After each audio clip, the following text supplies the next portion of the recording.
the Garibaldi and the Risorgimento welded what was left of the pattern into the country called Italy. Today, as in the time of Julius Caesar, great interest centers upon Rome. Here on the banks of the Tiber stands the capital of the ancient Roman Empire, with a longer record of continuous cultural and religious importance than any other city.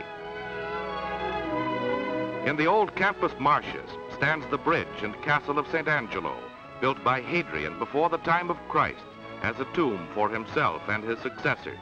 Later it became the medieval citadel of Rome.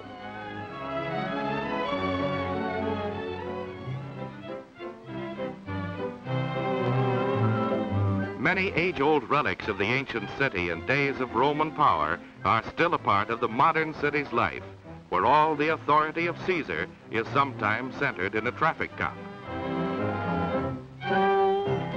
Like traffic cops the world over, he is conscious of his importance. The ancient clock towers of Trinità dei Monti, headquarters of the Trinitarian Order of Monks, look down upon one of the many public squares where there are always vendors of flowers or fruit. From every little Italian farm for miles around come fruits and vegetables that are displayed to a people long aware of the value of the balanced diet. A surviving structure of the imperial city of the Caesars is the Capitol, high on one of the 7 hills on which the city is built, guarded by the massive statue of Antonius Marcus Aurelius, emperor and philosopher who ruled until 180 A.D. Here stood a forum for public assembly, where justice was administered, and actually a birthplace of modern democracy. The most celebrated was the Forum Romanum. The Colosseum, seen in the far distance, can rest on its laurels as one of the wonders of the amusement world. Nearby stands the well-proportioned Arch of Constantine, largely constructed of materials taken from previous arches. A narrow frieze rudely carved in a band about its center is an art relic of Constantine's day.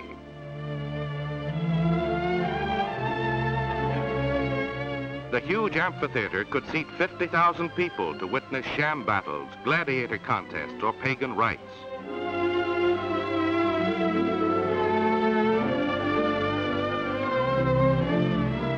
Today, a Christian people frequently assemble here where early martyrs gave their lives for their faith. They give witness to the enduring quality of faith, while the barbaric Colosseum crumbles. More than a century ago, the Arch of Titus was restored. It commemorates the capture of Jerusalem, AD 70. In vivid contrast with the charm of ancient structures is the modern forum and stadium built within the last decade and embellished with heroic statues which gleam with the newness of recently sculptured snow-white marble. They represent early Roman athletes, no doubt to inspire the youth of modern Rome. Here, athletic drills are a favorite spectacle when 1,000 athletes go through a routine of exercises in perfect unison and provide a performance notable for its expert precision. But whether in modern Rome or in the atmosphere of pagans, the distant dome of St. Peter's dominates the city.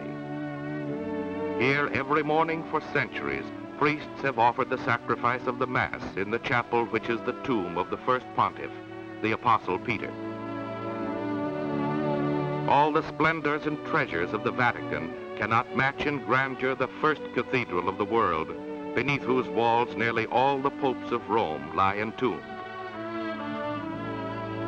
For centuries, the Vatican has acquired priceless art and treasures, and the Pope's command of the talents of the greatest artists of each age has resulted in a collection of masterpieces unmatched elsewhere on earth.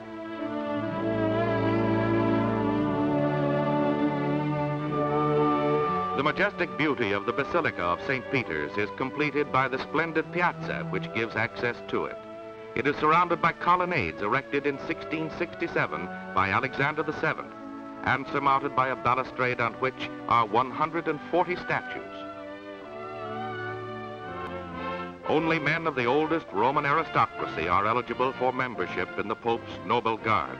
The ancient edifice looks down upon new pilgrims every day, for here are drawn peoples of every faith, from all over the earth to be enriched spiritually and culturally by the influence of this consecrated place. On the first day of Holy Week and the last Sunday in Lent, vendors of palms on the Piazza San Pietro supply the symbols of the day.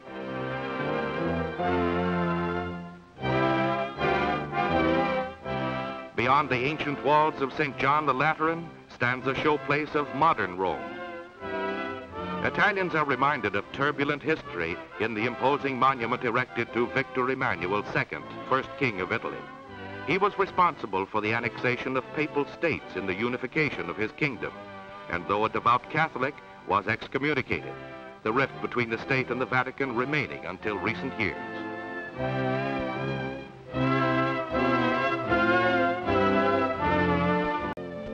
Modern and ancient Rome everywhere blend harmoniously.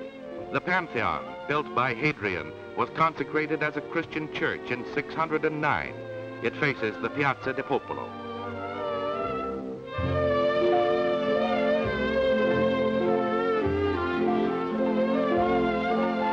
A colorful touch characteristic of the streets of this city are the vendors of sweets with their gaily decorated donkeys.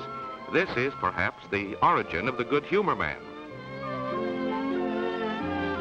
The great fountain of Trevi, with its massive figures about the giant basin, is known to all travelers because of its legend.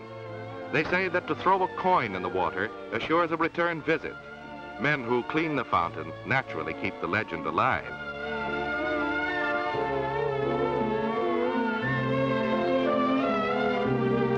Everywhere throughout the Eternal City, landmarks of the past are on every hand.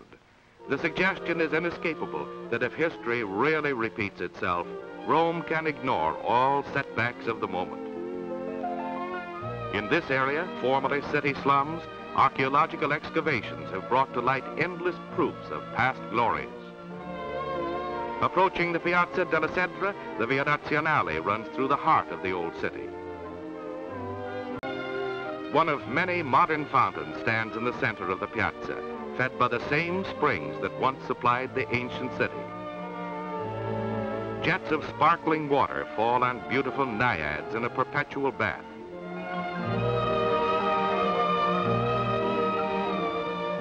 A mighty Triton, Greek god of the sea, rides through the spray. Rome's broad avenues and boulevards are lined with buildings as impressive as those of any great world metropolis.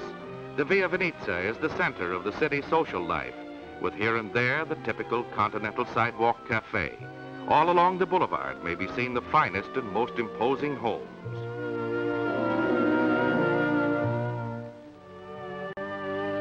Now the cloak of night falls upon the Eternal City, and Rome gains a new magnificence and dignity. St. Peter's blazes in honor of a saint. With a long record of continuous importance to all the world, Rome can suffer more than one decline and fall, only to rise again.